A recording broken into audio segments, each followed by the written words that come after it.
And a very warm welcome. You're joining us here at Hyde Park on Other Derana 24. Tonight, we'll be talking about sustainable financing, development financing amidst the global shifts and how Sri Lanka can prepare to face the vulnerabilities, external vulnerabilities, but prepare here at home. I've invited to discuss all this tonight to join us here at Hyde Park, Professor or Dr. Ulrich Volz, who is the Professor of Economics at SOAS University of London. A very warm welcome to you. He's also the Director of the Centre for Sustainable Finance at SOAS University of London. Also joining us here at Hyde Park, I have with me Dr. Ahilan Kadirugama, Senior Lecturer, Department of Sociology at the University of Jaffna, and a Professor in Development Economics. A very warm welcome to you too. I think it's important to talk to you, Dr. Volz, about sustainable financing. And we see that a lot of shifts are taking place, especially in the context of the geopolitical situation, and a lot of uncertainties when we talk about how economies are facing the current global situation. Globally, nothing remains predictable anymore. So how, in your view, are economies globally preparing to face these shifts? Yeah, first of all, thanks for having me. I think you're very right. We have a very volatile global environment, global economic environment, global financial environment, with a lot of uncertainty, and this uncertainty will remain. So, of course, there have been a lot of disruptions in the trade world with kind of all the tariffs that the Trump administration has dished out. But we also have kind of a lot of uncertainty with the development of the multilateral financial system. And one issue when we talk about development finance, climate finance, it's really important to see that rich countries that have been providing financial support have been cutting very significantly their official development assistance. This includes the United States, which even has abolished its main development agency, but also European countries, Japan, have been significantly reducing aid. And so I think the implication is that developing emerging countries really need to look much more at strengthening domestic financial resource mobilization. Of course, we do need global development finance, we do need international climate finance, but countries would be ill-advised to really hope that this is going to be the solution, because these flows won't be significant enough. And there's been a lot of discussion about international private capital, should be channeled towards developing emerging countries to finance sustainable development and climate finance. But the reality is that the kind of return expectations of international private investors often don't match with kind of the commercial returns that very viable investments in development will yield, because a lot of development investments really will generate returns that are more kind of yielding returns for the society, for economy, but not necessarily commercial returns as desired by private investors. Mm-hmm. So I think the discussion has to shift, and is indeed shifting more towards domestic financial resource mobilization. And I think this is actually really important, because if you look at the structural problems that many countries face, there are very high cost of capital, and structurally these can be only brought down if domestic financial markets are developed, banking markets work better, local capital markets are developed.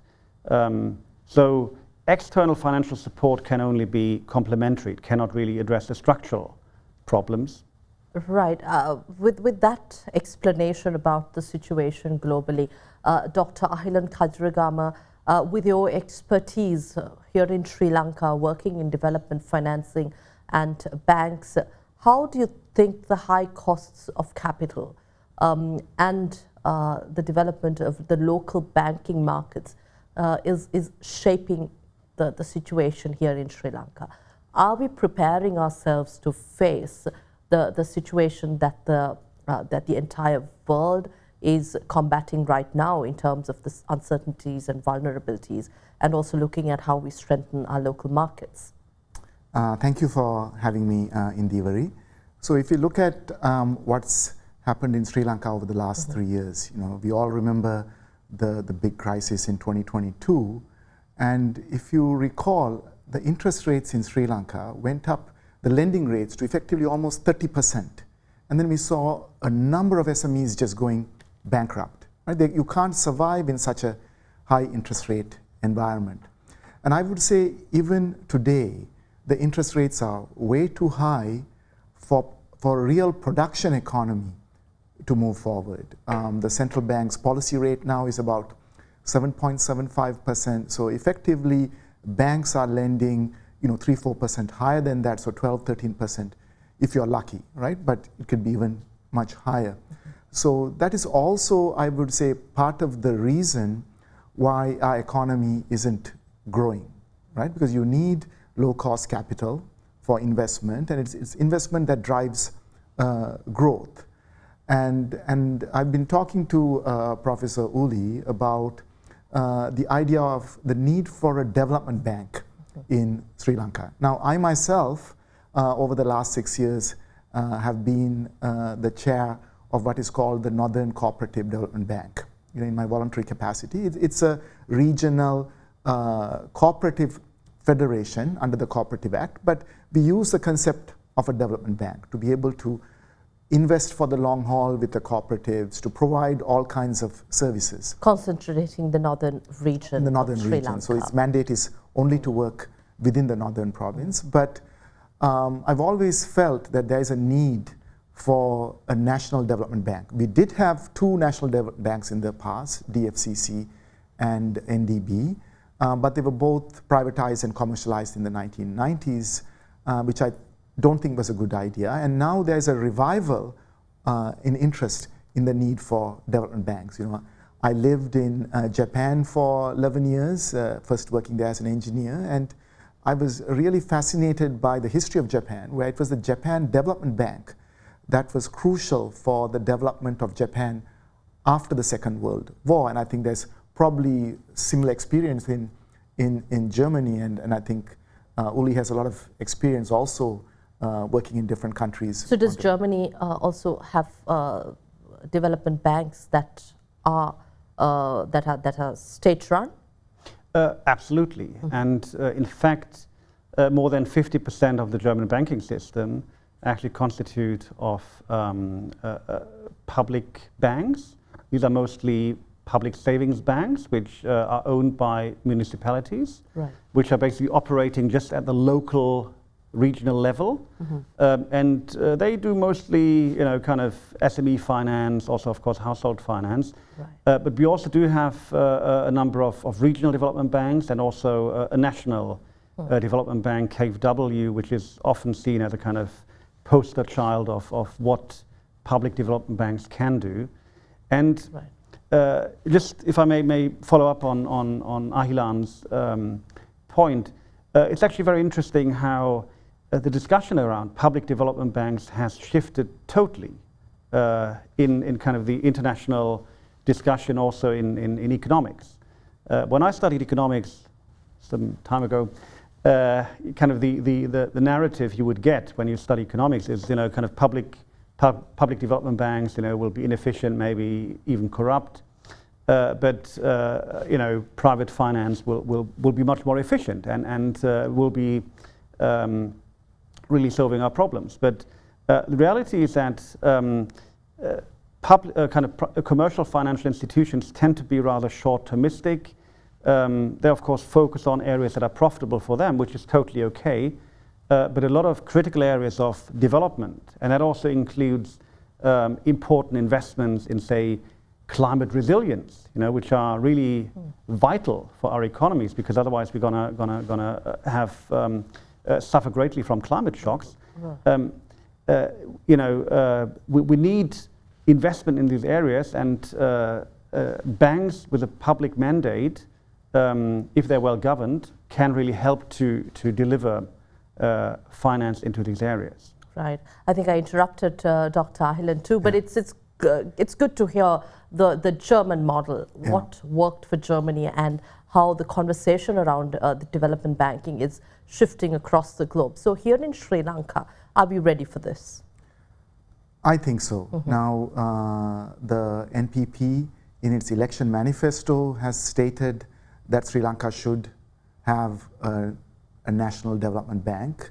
In the budget for 2025, again, this was mentioned. So I think the government seems to be interested. And given that we are in this long drawn out crisis, now what development banks are good at is what we call counter-cyclical policies. So when the economy is going down, they help us kind of go up through investment, because commercial banks are only thinking about the short term. Development banks help grow the economy for the long term. So that model has been there for a long time. But I think what Uli is saying here is that now we are faced with this huge climate change problem.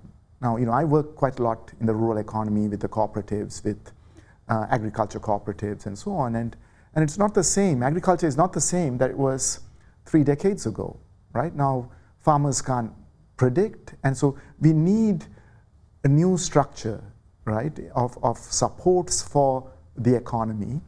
And commercial banks that only think about the short term are not going to fund such projects. So we have to have a development bank to be able to think long term, think about the broader socioeconomic interests of our country, and invest in development that is not just about profit, but brings other positive externalities.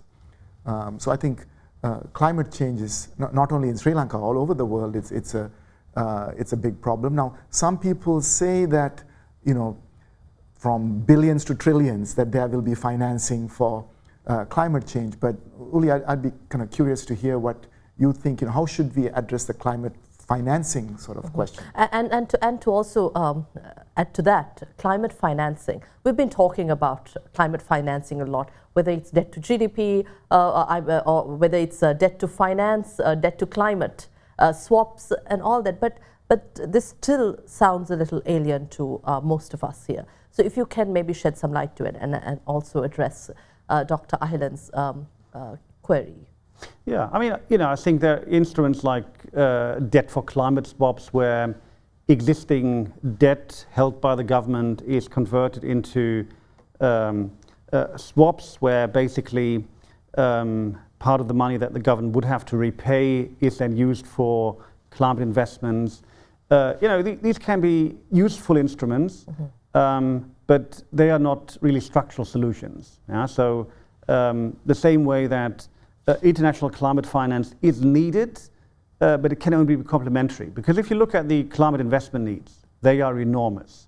So, and we need climate investment both in resilience, or kind of helping the economy to adapt to climate change, because whatever we do in stopping climate change, the impacts of the carbon that's already in the atmosphere are going to be enormous. So we're going to face more climate shocks, more droughts, floods, heat waves, storms and so on anyway, and we need to really invest massively across all sectors, including agriculture, of course, which is among the most exposed, to climate-proof our economy and also climate-proof public finances. But we also need to invest in kind of clean technologies, low-carbon technologies, which is really important for competitiveness. Kind of if our economies, our firms don't adopt modern technology, then they also will have problems, especially in export markets. And now the issue is, again, international climate finance is needed. We need more of it, but the prospect that foreign governments will provide more support, it's unrealistic, because we're seeing right now international development assistance really going down. And of course, right now we have the climate conference in Brazil going on, and there are discussions about scaling up international climate finance, but effectively this rests on the hope that we can mobilize international private capital, and the track record there has been not very good. And I, for one, I have various ideas on how we can scale up private capital, but I doubt that we can reach the volumes that are needed, Right. which basically means we really need to think about strengthening domestic financial resource mobilization. And I do think very much that national development banks can be very useful instruments in helping that. They're not the kind of silver bullet, but they can be part of the solution. Dr. Ahlan, I think you were talking about the need for a development bank here in Sri Lanka, but given the current situation where there are limitations, whether it's international development financing or even private financing where there are limitations, how do you think this is going to help Sri Lanka? Will a public development bank be another failure? Also, we have seen that development banks, when state-run, there are other limitations from independent decision-making, an impact to it, to nepotism, to lack of capital as well in the country. So how are we going to address that domestically? Yeah, so that has been the common narrative about development banks, but as Uli was saying, now we are seeing a number of new national development banks or public development banks emerge in many parts of the global south, in Africa, in Asia, and so on. And the reason is that they are effective during these crises, one. But of course, it's important to get the governance of that public development bank right? And there are mechanisms to do that. In terms of funding it, I think there is enough capital in the country to be able to do that, but we can also get in external support as necessary, as in many examples from other parts of the world.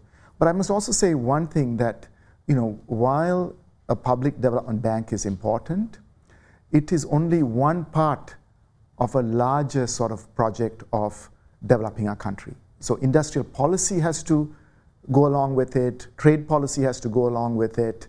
There has to be a proper economic vision towards growing our economy, within which the public development bank would be a key institution. But where do you think we can mobilize the capital to? I know the budget also has been talking about SME credit schemes, agricultural development loans, credit guarantees, bank proposals. There have been a lot of proposals here. But in terms of financing, without private sector support, do you think Sri Lanka can sustain it? Yeah, now there have been different ideas about it. I think in the budget for 2025, it was mentioned that the state banks might put up the capital towards such a national development bank. But we can look at many different options. The Treasury might also consider putting forward the capital, right? There has been a huge surplus this year, for example, and we have to consider whether support from the private sector is appropriate at this time. And when you start a new institution like this, we are really thinking 5, 10, 15 years ahead, and it has to grow incrementally, and along the way we are going to be able to mobilize much more. Right, I think on that note, it's time we take a short break here at Hyde Park. We are in conversation with Dr. Ulrich Volz from the University of London and Dr. Ahlan Kadragama from the University of Jaffna here, talking about sustainable financing. We'll be right back after this break. Do stay with us.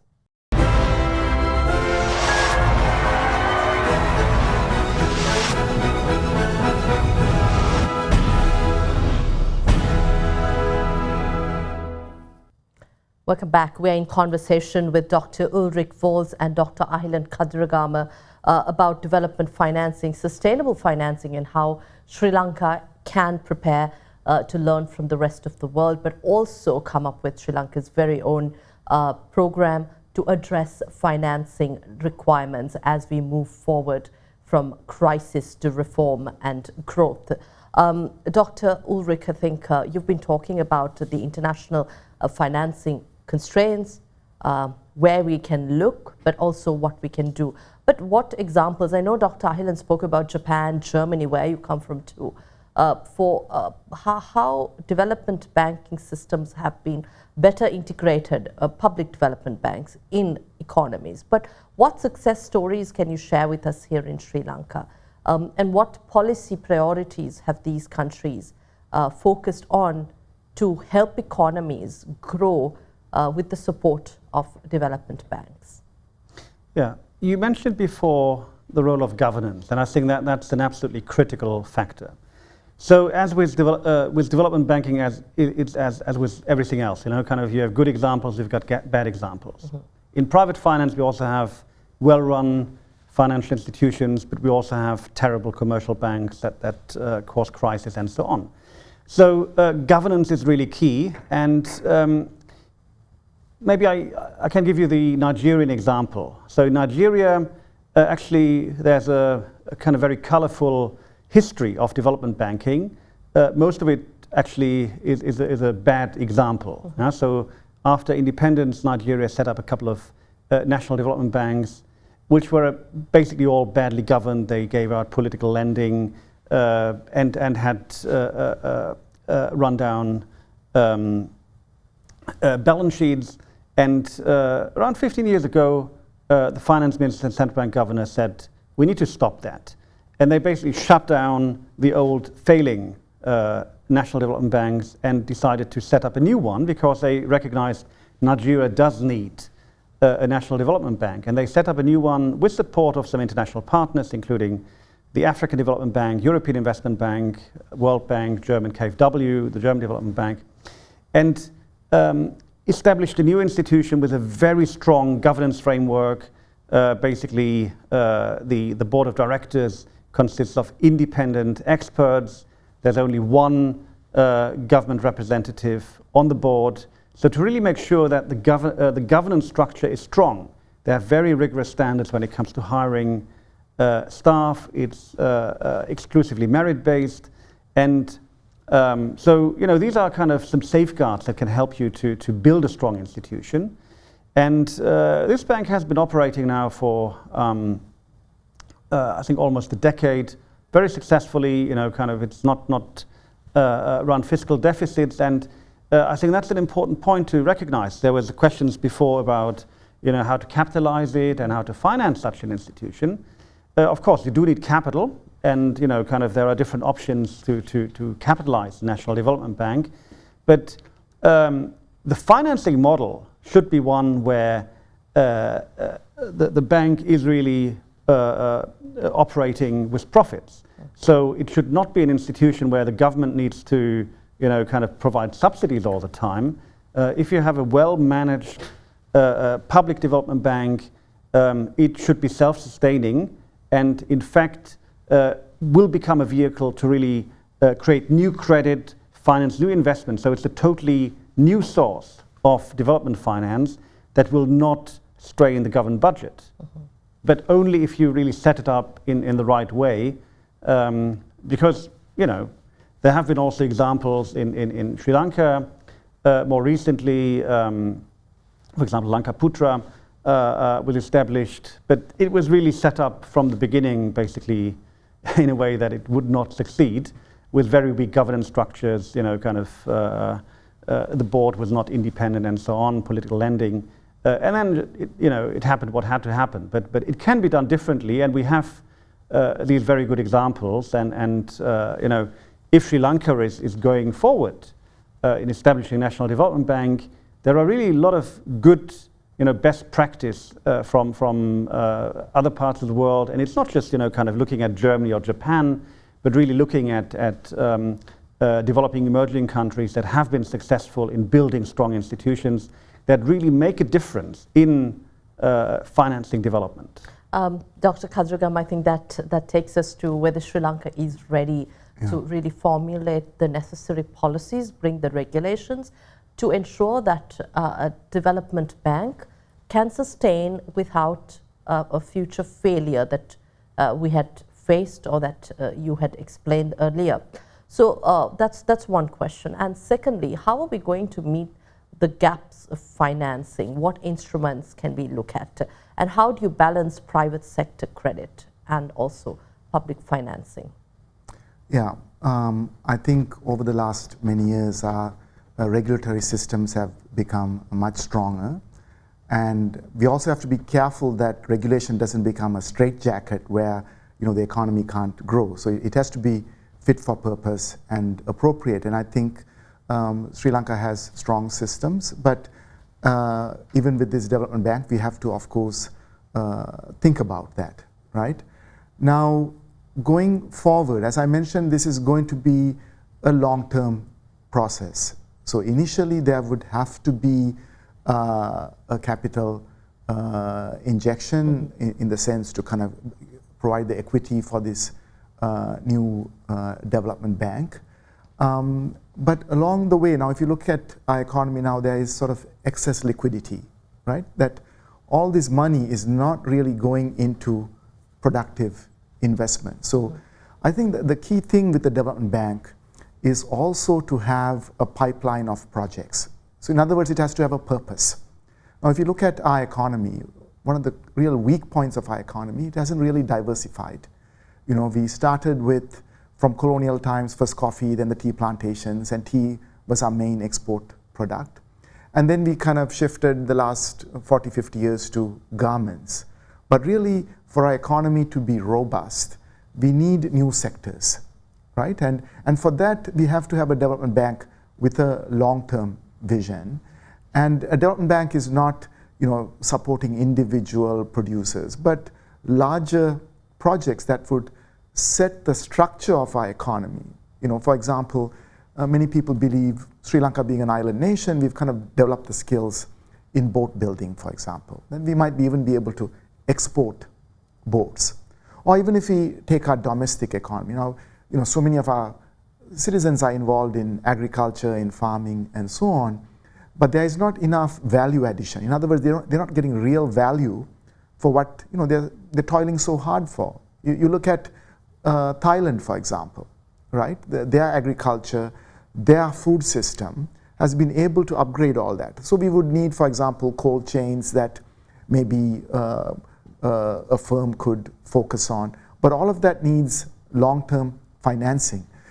The beauty of a development bank is that it will also have, and I think maybe Uli can also speak more to this, a multiplier effect, as we call it, right? I mean, if you look at the global economy, the Great Depression in the 1930s, and that's when the famous economist John Maynard Keynes came up with this idea of a multiplier effect, right? That you invest in crucial things that would actually multiply.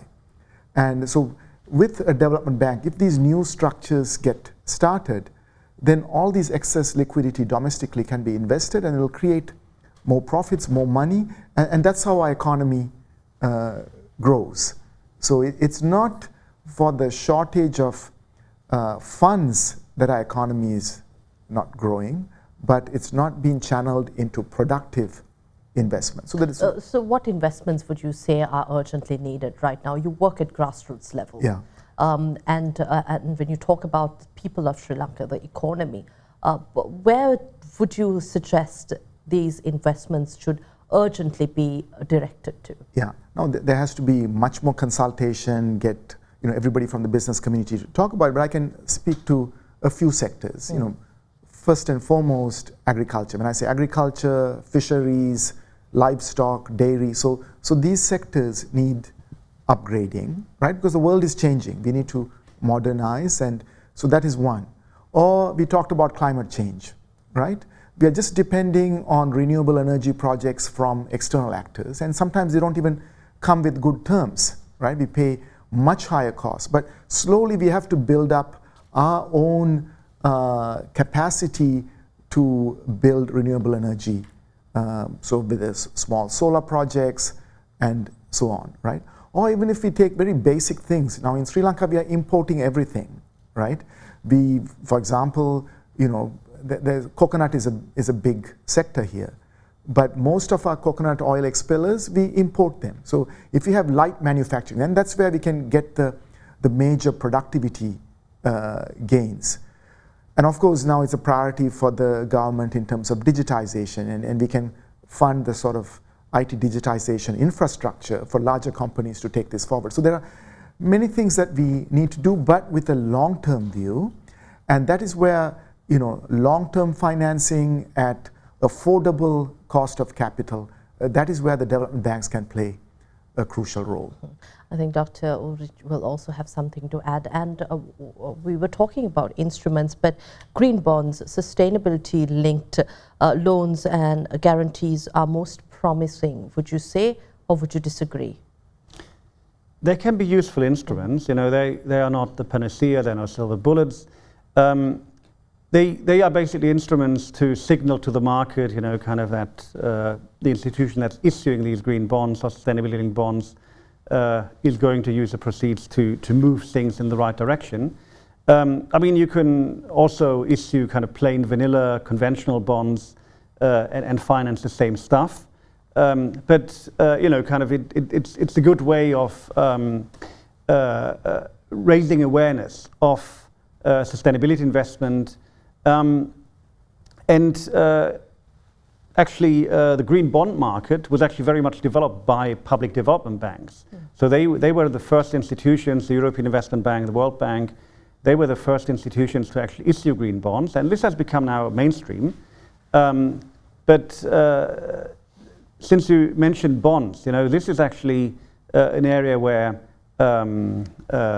national development banks, public development banks, can mobilize private capital, because as Aylan said, you know, capital is actually there, savings are also there, and actually what is stunning maybe for many is that a lot of developing countries, emerging countries, are actually exporting a lot of their savings. Yeah, so there are huge capital outflows from countries, including Sri Lanka.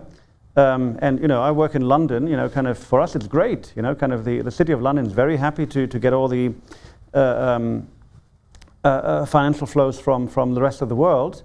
But a lot of the capital is then flowing back to countries like Sri Lanka at a much higher interest rate, right? In foreign currency and a much higher interest rate. Yeah? So one of the key challenges is really to develop the local financial system so that it's better at mobilizing domestic savings and creating productive credit. Productive credit is really what the economy needs. And I think that's where we've gone wrong sometimes, because if it just goes into speculative investment in real estate, and then you don't get the real gain. So we have to also be careful about that to see how this finance is channeled in productive investment. And I think that's where again. Yeah.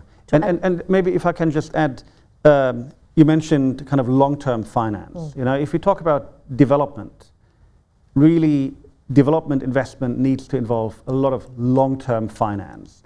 And that's where we really see problems with most financial systems, because commercial banks often will provide more short-term finance. And, you know, before there was a bit of a question like, you know, kind of how do public development banks fit in the broader landscape? So it's not, you know, it's not either or. We do need strong commercial banks. So the purpose of having public development banks is not to replace them. You speak about long-term financing and also predictable financing. How do we look at that for whether it's flooding, erosions, or coastal issues here in Sri Lanka and the rest of South Asia? And I'm also keen on us talking a little more about the higher interests that we in the frontier markets or developing economies as Sri Lanka do commit to when capital goes back to whether it's the Western world and flows back to our part of the world. So how do we navigate this? Open question to both of you. Yeah, maybe I can start on this, because, you know, Sri Lanka, we just defaulted, right? The first time in our history in 2022. And I've argued that at the root of it was commercial borrowing. So in other words, we went to the international capital markets and floated what are called international sovereign bonds. And the interest rates, you know, varied between 7 to 8%. And you know, if you do the compound interest over 10 years, you're more or less paying interest equivalent to your principal. And these are dollar-denominated debt. And it's not sustainable, right? Now, if you take African countries, they were averaging 10, 11%. And that's why, you know, even according to the UNDP, now about half the countries in the developing world are in some kind of debt trouble. So we have to really be vigilant about that, you know, so even about whether it's green bonds, or the devil is in the details, right? At what interest rates are we going to get this financing? Because there has to be some amount of investment where we would also need external capital. But, you know, we don't need to use external capital if we're actually building things locally. Now, if you're importing something, a machinery and so on, then, or, you know, vital equipment and so on, then of course we need dollar denominated debt to be able to pay for them. But a lot of the work that we do, even for climate resilience, building the infrastructure, we could actually do it with our own funds. And it will also be more efficient if we can mobilize our own funds to build those. Dr. Ulrich? Yeah, well, I mean, the high cost of capital is really one of the biggest bottlenecks to development. And it's very important to emphasize that the high cost of capital problem can only be solved domestically. So foreign creditors, which will typically lend in foreign currency, which creates currency risk, will demand, for example, a country risk premium. Foreign capital will typically be expensive. Of course, you know, there's concessional finance from institutions like the World Bank, but Sri Lanka has graduated. It's become a middle income country, and that was actually one of the big problems. So the concessional finance dried up. So Sri Lanka went more and more to international bond markets, ending up with high cost private capital or private debt. And the problem then, interest rates went up, and then that really made it much more difficult while the exchange rate depreciated. So external capital can be very difficult. I mean, you know, as Ahilan said, to a certain degree you need some foreign capital, but the only way to really bring down the cost of capital is by strengthening domestic financial resource mobilization, developing the local financial system, including capital markets. And this is really the big challenge, and that's not going to happen overnight, but that's where you need structural financial sector policies. That's also where, you know, the discussion about having a national development bank is becoming really important. It's not that a national development bank by itself is going to solve all these problems. You really need to have a broader strategy on how to develop the financial system. Also, how can you trigger the commercial banks to really change their business models? Because right now the business models of the commercial banks is basically, you know, they collect deposits at low rates and they lend at high rates and have a huge profit margin. You know, kind of Sri Lankan banks, I think, have returns on investment of close to 20%. That's great for their banks, but you know, they're not really providing the services to the financial economy and to the real economy, and that's where you know, kind of having cooperative banks, public development banks, they can really add an important layer, and also to a certain degree add competition to a banking system that currently doesn't really deliver on what the economy needs. And we have about a minute each before we wrap up the discussion. So I would say, if you can also maybe address the role of the central bank, how private sector and the public sector, we spoke about this, but how we have a collaborative model here that sustains but also helps develop not just the SMEs but also the least developed parts of Sri Lanka. The kind of reforms that we should look at, how do we balance debt restructuring and real growth so that people can feel the developments and the growth that Sri Lanka's economy experiences, to both of you? So I think with respect to the central bank, I think it's really important that the real interest rates come down. You know, the beginning of this year, inflation was negative, but the central bank's policy rate is hovering around 8%, 7.75%. So in that kind of environment, the real interest rates are in double digits, so it's not going to help the economy. So the central bank really needs to be cognizant of that. But I think we have to, there's a larger problem and there are parts to it. The public development bank can hopefully build the kind of structure, the infrastructure and so on to support it.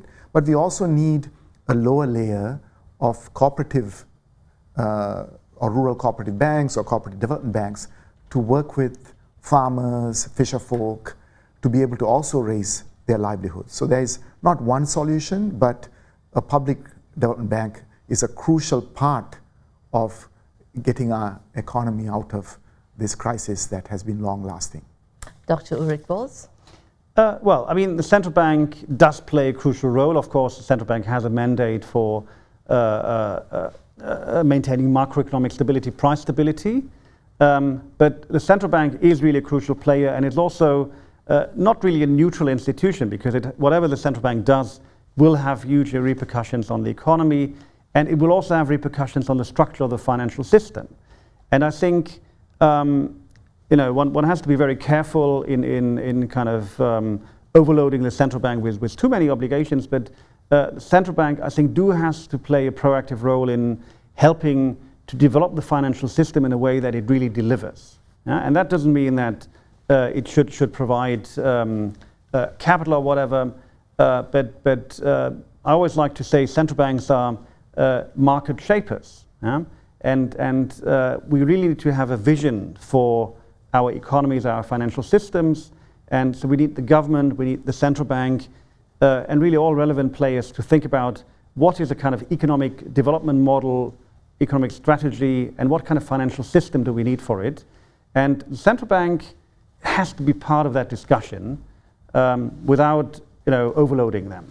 Right, I think it's time we wrap up tonight's conversation here at Hyde Park. We were talking about financing needs, how we can look at sustainable and long-term financial or financing methods. We have with us Professor of Economics at SOAS University of London, Director of the Centre for Sustainable Finance at SOAS University of London, a Senior Research Fellow at the German Institute of Development and Sustainability. Thank you very much for your time here at Hyde Park. And Dr. Ahilan Kadragama, Senior Lecturer at the Department of Sociology at the University of Jaffna, a political economist with expertise in Sri Lanka's small and medium enterprise development, and Executive Committee member of the Sri Lanka Forum for Small-Scale Fisheries, Executive Committee member for the International Development Economics Associates, and Honorary Chair of the Northern Cooperative Development Bank.